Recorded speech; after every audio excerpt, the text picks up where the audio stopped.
birthday cake was presented, chocolate fudge cake, and I went to Matt. And he went. No sooner had I done it, he was into the cake, both hands, all over his face, everywhere. And that was our kind of first introduction. I lived in England at the time, they lived in Canada and the States, so we weren't in constant contact. But I know he was reminded of his Uncle Mark all the time, because whenever he got in trouble, it was, "You're just like your Uncle Mark. You're just like your Uncle Mark." So as the years went by, there was a kind of affinity. I went to go and visit him again when he was about 16 years old.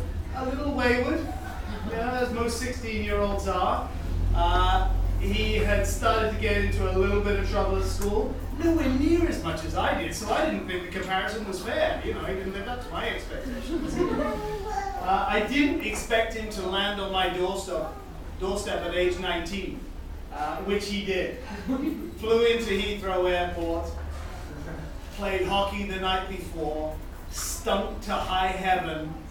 The hockey bag preceded him through the checkout. It was, okay, so he stuck the bag in the back of the car and took him to England. Well, I have to say that was his introduction to the school of hard knocks. Coming from Texas, he didn't really understand the way the rest of the world worked.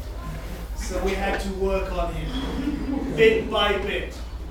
It was quite obvious that it didn't take long that we realized he couldn't possibly live with us. He came with his hockey gear, smelling from the game before. He draped it all over the lawn on a wet October day in order to dry it out. The hockey gear smelled so bad we put it in the garage. It seeped through the walls. We had to move the hockey gear outside. So eventually what we had to do was say, nah, we're going to have to find another arrangement. We started talking about what he'd like to do, what his aspirations were. He wasn't quite sure what he wanted to be. And I can remember him saying to me, well, if I don't go to college, I'll never be anyone. And I went, it doesn't matter. You are someone already. It's just finding your own way in life. It was at that time we started showing him movies to kind of show him the missing background. The Godfather was one. And he comes every so often and pays his respects even now. The other one that we talked about was Only Fools and Horses. And he said he loves the program. Well, about 30 seconds later, he was nicknamed Rodney. And as Rodney went through the following months and years, he just re-established the kind of connection.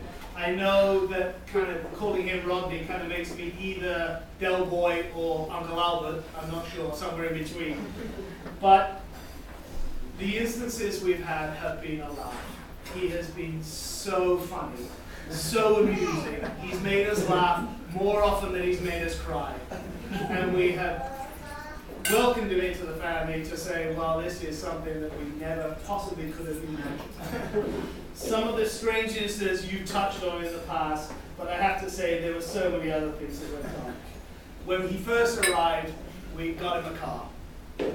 Well, he drove on the other side of the road and he wasn't very good at it, which is why we got him a NAF car. It was a buff-colored Volkswagen, which, although it didn't have 3 wheels, it looked pretty much the same quality. Matt was not impressed. However, it did at least get him round to and from the hockey games. And then the hockey came out. I said to him, come over, play hockey in England. He went, yeah, I'd love to. Oh. He showed up after practice sessions with the Bracknell Bees, and they said, oh no, you're signed to a team in Canada. And we went, what? He's 19 years old. He's not a professional. I don't think he's even good. But how can he? It turns out we had to pay £500 to buy him from a hockey team in Canada so that he could play in England. Well, the first 2 years we went to watch him. Yeah, Mum paid it. I didn't say we. It turns out the first 2 years of watching him, We never saw him on the ice. He'd skate onto the ice, the whistle would blow, he'd be in the penalty box and happy. So 2 years kind of wasted. But at least he was doing what he wanted to do, which was the hockey. We then kind of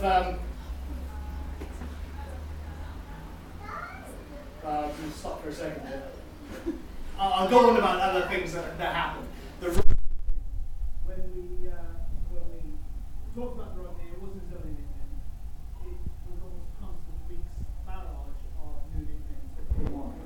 When he lived with us, he was, as I think Tony mentioned, a long time in the showers. He had this thing. And we couldn't work it out. And we were far too diplomatic, being almost English, at least me, to say anything. But he drained the tank every single day. And we'd kind of go, he's still in the shower. He's still in the shower. And Carol and I would go, he's still in the shower. And then an hour and a half had gone by. And then he'd come up and he'd go, the water's gone cold. And I go, yeah. And after a while, he just said, dude, for an hour.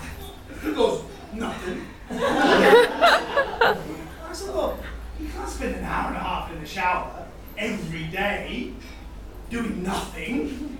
And he went, just personal hygiene. And I said, well, what takes an hour and a half? And he went, just shave it.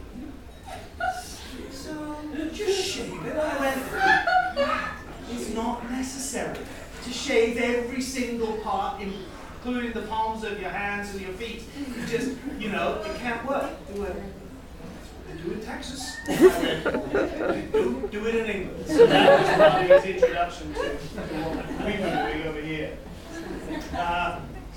The water bills were so high, we had to move him out. Not to mention, we had to move him out because he almost burnt down the house. A bit like your story about the spaghetti. We were out for the day. We decided that we were going to be a little bit late. Matt was living at the house, and we said, Matt, would you mind just turning the veg on? Yeah, okay, no problem. We were half an hour late, and turned the veg on. I left the house. Completely. We came in, gases fired up to a full level, nothing in the pan. And we were going, where's Matt? So we thought, safer that we move him across the road where we had a flat. Was that a good idea or not? Could we look after him as well over the road? Well, we gave him various things to keep him going, which is where, of course, he met Webby and all the rest of the hockey guys, and they had their flat. And I was going to talk about Amsterdam, but what happens in Amsterdam doesn't happen in Amsterdam. So I was going to talk about the flat, but what happens in the flat stays in the flat. So I'm not allowed to talk about those things. Other than the fact that we tried never to go in there. If we could possibly help it. Unfortunately, occasionally we had to, because we were called in one morning at 6 o'clock in the morning because Hannah and Matt had decided to have a bath the night before. Must have been a good party. I'm afraid that I didn't get invited, but they managed to flow all the water over the top of the bar and bring down the whole of the ceiling in the cafe right where the food preparation was. So the ladies come in at 6 o'clock with all of their nice buns and cakes and doing the dry-up sweat. That kind of story continued with the flat, and I just can't say too much more, otherwise Lynn's going to hit me because I said I'd be nice to Matt. We had instances where we would just roll with laughter, a bit like Del and Rodney, because he'd come up with some harebrained schemes. There was the scheme that he was going to go off to the Winter Olympics. Oh my God! I forgot about this one. This is a good one. We said, Matt, how are you going to get to the Winter Olympics in Torino, in Italy? Oh, no, my friends are going to fly in. I said, okay, well, they're going to fly in. What's going to happen? Oh, they're going to rent a car from Heathrow and they're going to drive to Torino. And I went, in winter? Americans picking up a car in Heathrow and driving you to Torino? I don't think so. And he went, yeah, really, they will. No, honestly, these guys are in there. I went, okay. Maybe you should contact them and just say, it's a long way. Americans don't necessarily get that distance thing. It's a long way from Torino to Bracken. Bracken to Torino. Lo and behold, time went by, came to the day when he was to be picked up and taken off to Torino. He told me that he'd contacted them. They said, oh, well, they'll just get a flight, not a problem. He packed his suitcase. You can imagine this poor, forlorn guy, all his suitcase packed with all his clothes. He's off to watch the hockey game at the Winter Olympics in Torino.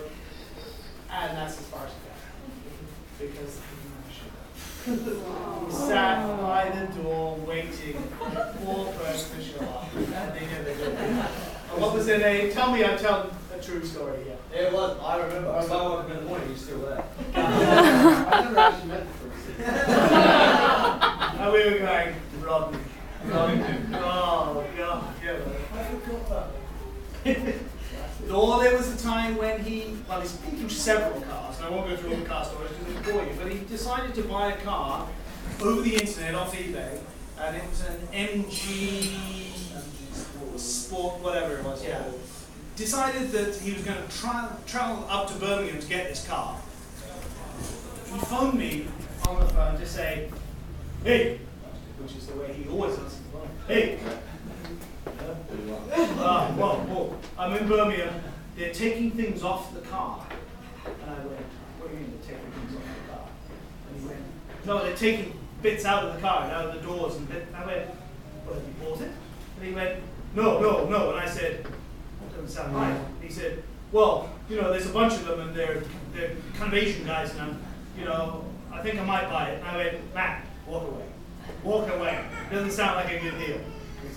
No, well, okay, well, do you think they should take the bits out of the car? I said, well, tell them to leave the bits in the car. Tell them to leave the bits in the car.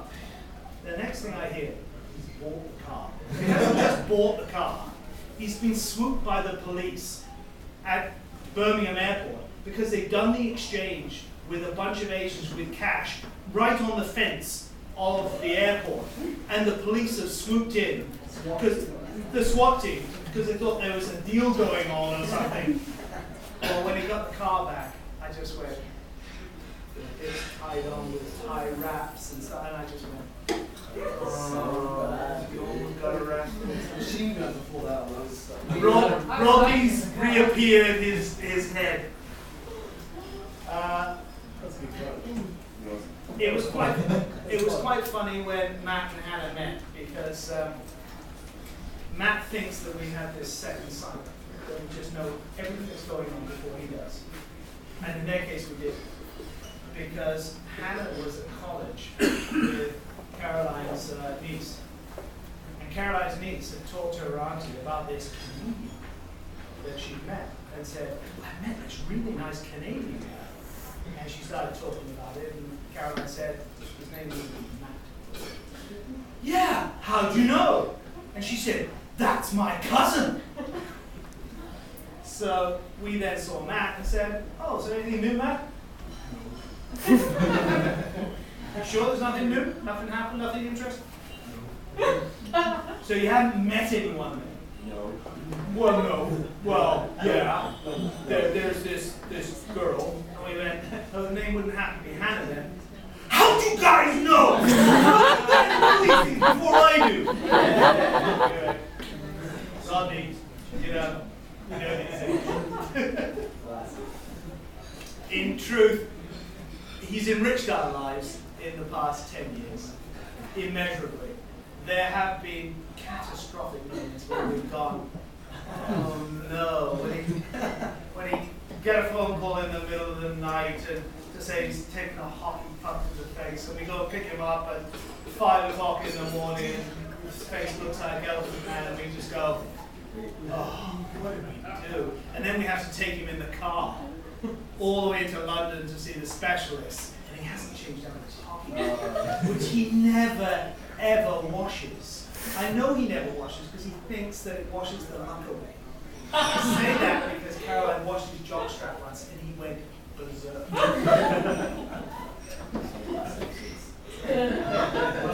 Still watched it. It has been a pleasure to have Matt as one of our own. And I'm not sure whether I look at him as a son or a brother, as a friend, but we're always there for you, Matt, and Hannah, as you know. And if we can ever help you in the future, please call upon us. But please, please, if you have kids and they're boys, don't name them Damien. Because the fools and horses, the child is named, and we'll just go, that's Rodney all over. And I leave you with this last thought, because I know you're entrepreneurial, I know you want to be entrepreneurial, and I know that you can do something. Next year, you could be millionaires.